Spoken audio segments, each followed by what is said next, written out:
We're looking into what's going on with my Philadelphia Eagles. We're going to talk about James Bradberry on how he has a potential possible team that wants to trade with for him. We're also going to talk a little bit more about how the Giants handled the Saquon Barkley situation. And we're also going to talk about Jalen Hurts, his potential achievement, he possibly could be the MVP. With that being said, cue the music.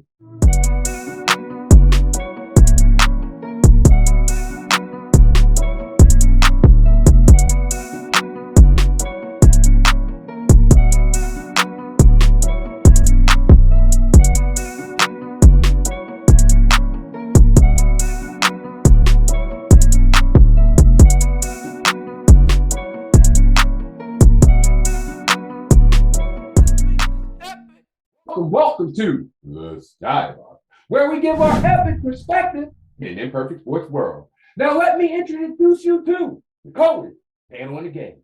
First, he's here, y'all. I told you he was coming back, and he came back with a vengeance on the last one, and he's coming back for more. It's our coach of the Skybox, my guy, Coach Twilight. How you doing there, guy? Oh, I'm in the emails, checking out, listening to all of this hearsay, what say, who say, they say, whatever say. But I'm doing good. But you better watch it out because it's an epic coming. Come on, let's go. My guy. Next. You already know when I point down in the arms, you already know what he does. He runs through my veins, y'all. You already know who he is. My guy. Daryl T. What's good with you, fella? Oh, chilling. Blessed and highly favored as always. My guy. You already know I got the coldest panel in the game. You already know I have the coldest podcast in the game. You know what you need to do. Hit that like and subscribe button. It's only $3.99. Let's get right into it. A potential trade for James Bradberry. This former All-Pro just did not really work out as much as we thought he was going to work out in Philly. And with the way that room right now in Philly is flooded with cornerbacks, the team that is being said that has a potential to get him in a trade is the Pittsburgh Steelers. Pittsburgh Steelers is lacking in the cornerback. What do you think when it comes down to Pittsburgh getting James Bradberry? Talk to me, Coach Twilight. Let's keep this real. He's a journeyman. He's a good player, but journeyman. Panthers, Giants, Eagles, Steelers. I mean, can you really solidify yourself as an absolute dominant corner if you're jumping from team to team after so many years? I understand the cap, respect it. But if they want you, they're going to pay for it. I just call him a journeyman. So I agree. He's definitely a journeyman. And they're trying to even look at him as safety. I don't see that working. I really don't see that working. Not to interrupt. They did Rod Woodson that way. Let's be real. He went and look at that career. Yeah. I mean, you're right in that sense, but you're looking at a Hall of Famer like Rod Woodson, and we're comparing him to James Bradberry, who pretty much got cooked all year. You're right. I was just having fun with it. Understood. When we seen it all unfold with the Giants and Saquon Barkley, there was a couple things I think that even stood out. Check out this clip. We're not going to franchise him. It doesn't make any sense to franchise him. So. Unless you think you can trade him after doing it. Right. Well, none of those happened. John Mara, president and CEO of the Giants. What are we really going to get? Unless it got down to like $7 million. I don't want to offer that because I don't want to be like we disrespected him. There's 31 teams. It only takes one. Check this out, Giants fans. Maybe be open to doing something. Check this out. It doesn't get to that. Hey, we're going to do the right thing. We're going to let you hit free agency, find out your market, come back, and let us know if we can match it. If we can, we'll have those discussions. I mean, in a perfect world, I'd still like to have him back. Until we can prove that we can have a decent offense. Now, looking at this clip, they released him. Like I said before, they released him. Pretty much, it was $7 million was on the books. So they're telling me that the offense was running completely through Saquon Barkley. He was 85% of their offense. They pretty much let this man go for pretty much nothing. And they're banking their whole future on a quarterback that really hasn't proven themselves. And they don't have anything that can help him around him that can prove himself. Please, somebody tell me what in the world happened with this Saquon Barkley situation, Daryl? I mean, to tell you the truth, I think it was probably the best thing for both sides. Saquon Barkley on the Giants was going nowhere fast, and they were the one that, you know what I mean, designed the car to go nowhere fast. They needed a rebuild. They needed it quick. Saquon Barkley needed to go to a Super Bowl contender so he could solidify the fact that right behind Christian McCaffrey, you got Saquon Barkley. Saquon Barkley is easily a top 3 running back in the league. He proved it, taking the Giants to the playoffs all by himself, more or less, with the quarterback that was inept. And also you could see the writing on the wall in the previous year when they gave Daniel Jones the money and didn't give Saquon. That was an obvious kind of like we don't really need you type of move by the Giants, easily seen. So I mean, he landed in the spot that he should have. You know what I mean? A team that really needed a primetime running back that already had the receivers, the tight end, the quarterback, the O-line. So we go really see where his skill at's next year. I agree. Now that you brought Saquon Barkley to the Philadelphia Eagles, I'm going to ramp this up even more. We now have an exceptional run game. We're good on the tight ends. We're good outside. The O-line is definitely straight. This is what I'm going to throw out there. Jalen Hurts has a huge potential of getting MVP. Check it out. Through 12 weeks, he threw in the clutch. I'm saying in the clutch. 6 touchdowns, 0 interceptions. We all know what happened after week 12. But the only ones that were ahead of him at that time was home and CJ Stroud. I'm looking at Jalen Hurts possibly can do something that no quarterback for the Philadelphia Eagles done since Ben Brocklin in 1968. And I'm talking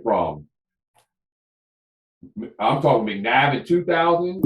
I'm talking Randall Cunningham in 88 and 90. I'm talking Michael Vick in 2010. And I'm even going back to Jalen Hurts in 2012. With all this said, Coach Twilight, Jalen Hurts, does he have a shot at being MVP this year? Hold on.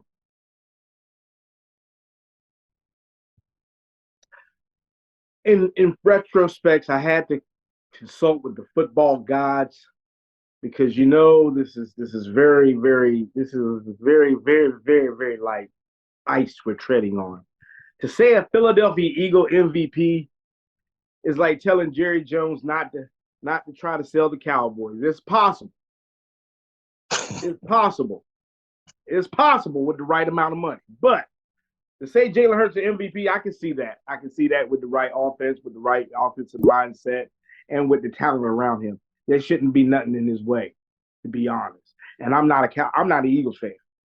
I'm just saying, seeing him, it destroys my heart to see such great talent that's not in Dallas. And it could have replaced Dak a long time ago, but I'm rooting for Jalen Hurts. I agree. I really think he's really has a great shot of balling out. You have everything around you at this point. And on top of that, in the background, you have. And now we're going to Zeke block it.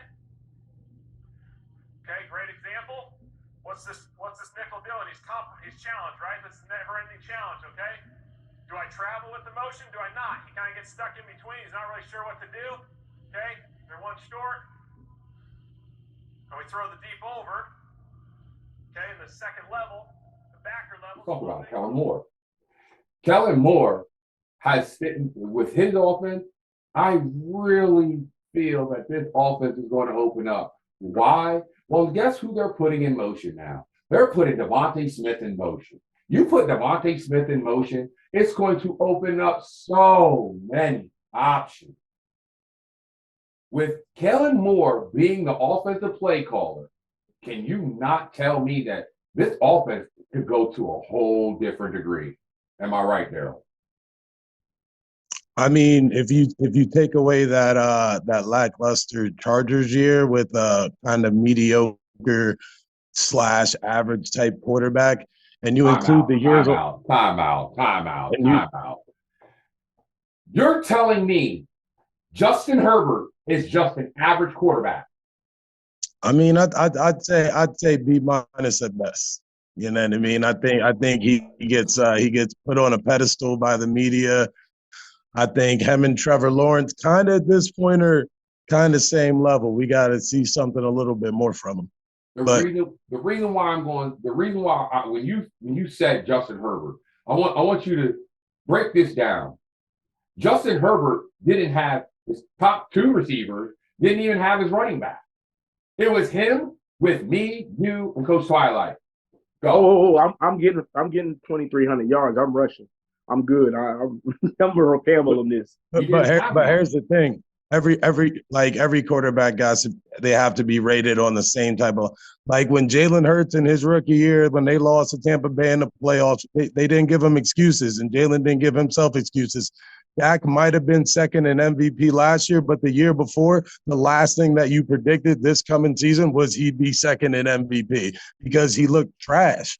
And you know what I mean? Unfortunately, it's like most quarterbacks, they don't get those excuses. You see the W's, you see the L's, and you just kind of move from there. You know what I mean? Sometimes the details and the context, they get clouded. So if we go put that level on a Hurts, on a Patrick, on a Dak, and Justin, that's where Justin want to be. We do it to a Lamar too.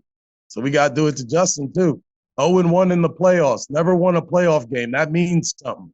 I think playoff wins are a team stat, but it means something if quarterback can't will his team to do it, a.k.a. Dak Prescott, a.k.a. Justin Herbert. Trevor Lawrence, salute on that. You got that on your hat, but you did it to Justin Herbert. Let me ask you this. So we're off the subject at this point, so let's just jump on there. Is Trevor Lawrence, if he had a bad year this year, is he, according to you, is he now on the same level as Justin Herbert? He's worse because one of the best, if not the best head coach in all of football when it comes to making a quarterback better. Nick Foles, Carson Wentz's MVP years, it's Dougie P. I guarantee you, as Eagles fans, y'all still regret. Y'all might have another one right now if y'all didn't get rid of him. He changed Philadelphia forever. Y'all wouldn't have got rid of him. He's one of the top coaches in the league. He comes from that Andy Reid tree. So I think, and just like I think with Justin Herbert, I think his head coach could put him in a good spot. And if they can't do it, it's over. It's over. Well, I feel Kellen Moore is going to get us to that promised land. He's going to get us that he is that OC that we do need to get Jalen Hurts and the rest of them boys over the top.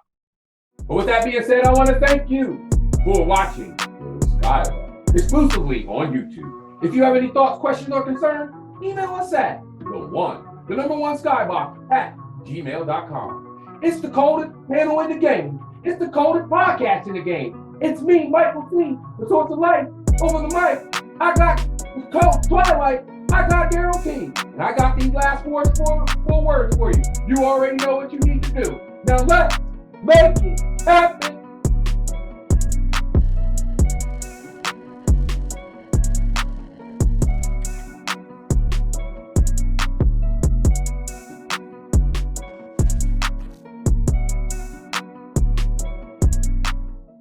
Let's make this epic.